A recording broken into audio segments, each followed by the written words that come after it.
La parole est à monsieur Paul Molac.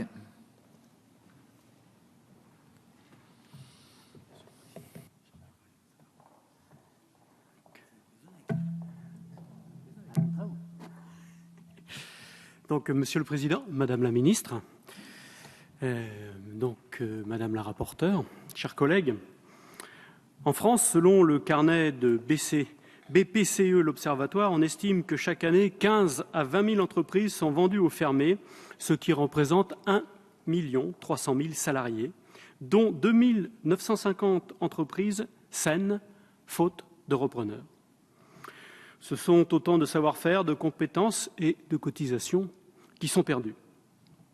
Il convient donc de prévoir un mécanisme qui puisse pallier à ce trop grand nombre d'entreprises qui ferment faute de repreneurs, mais aussi pour donner une chance aux salariés face à des repreneurs peu scrupuleux dont l'unique but est de dépecer une entreprise pour la fermer, n'en conserver que le carnet d'adresse afin de conforter leur propre activité.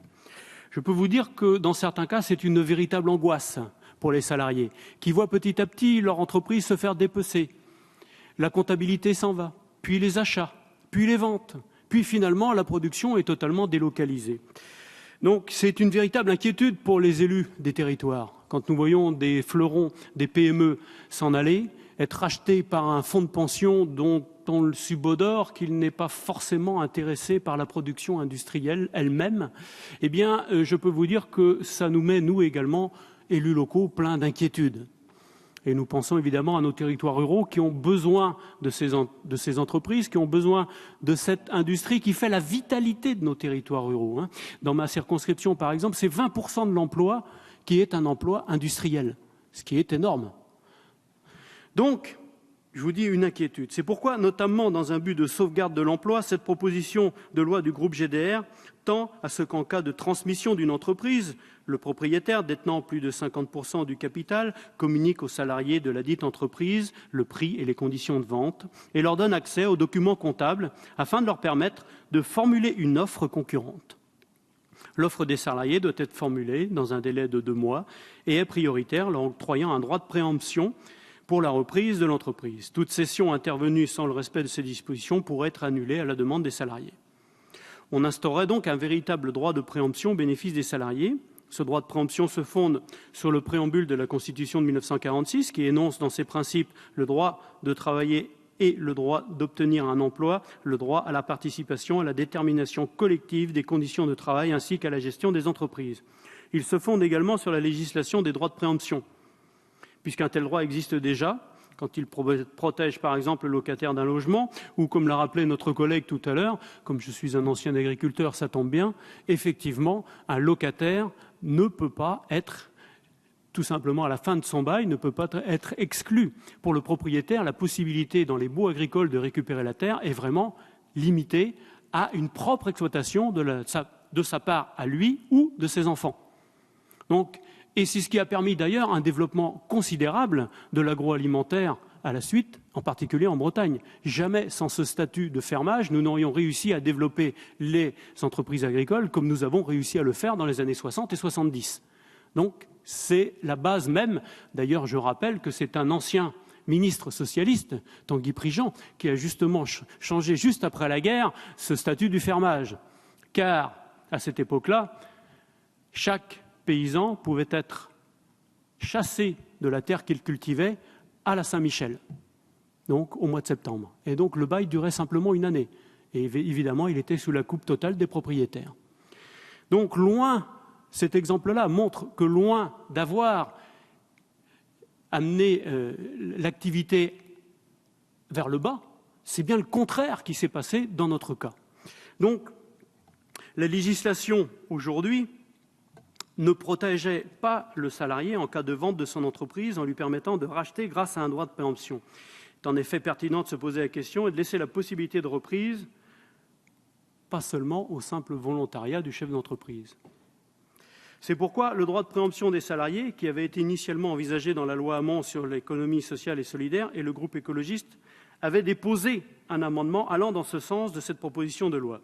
La disposition avait finalement été retirée au bénéfice d'un simple devoir d'information des salariés sur les possibilités de reprise au moment de la cession de l'entreprise pour les entreprises de moins de 250 salariés, et ce, au plus tard 2 mois avant la cession.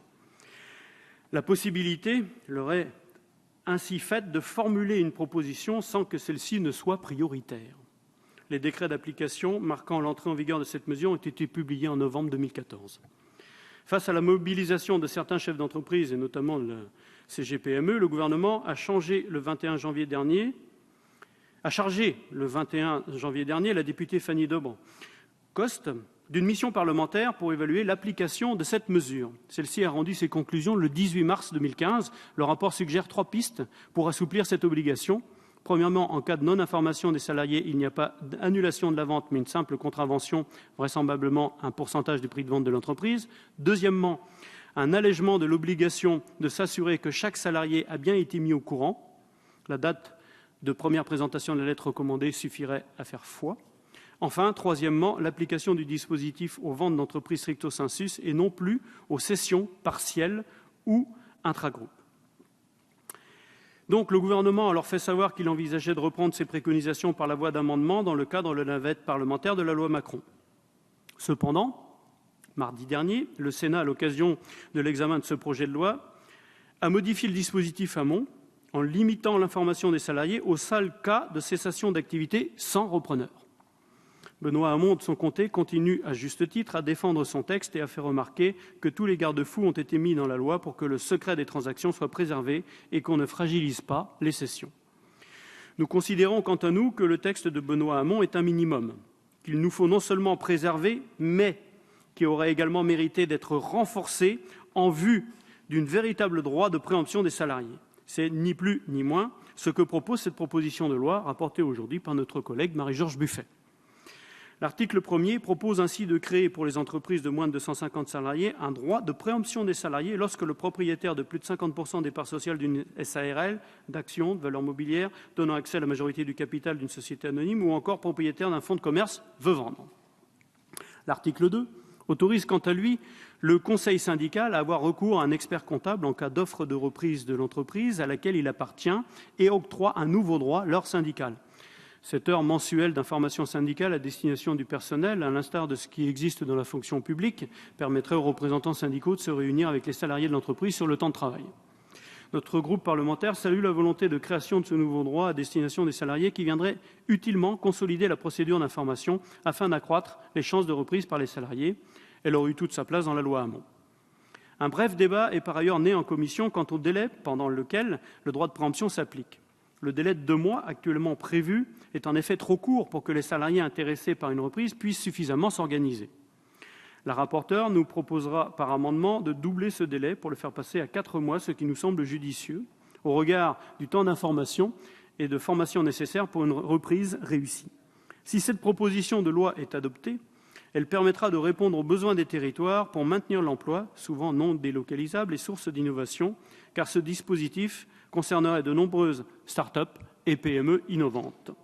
Elle sera également une garantie contre les cessions spéculatives pour travailler autrement, produire social, pérenne et écologique, en permettant également d'affecter une partie de l'épargne salariale à la reprise d'entreprise pour les salariés. En somme, elle permettra aux salariés de mieux maîtriser leur avenir professionnel à chaque cession d'entreprise, source d'angoisse et parfois de drames sociaux.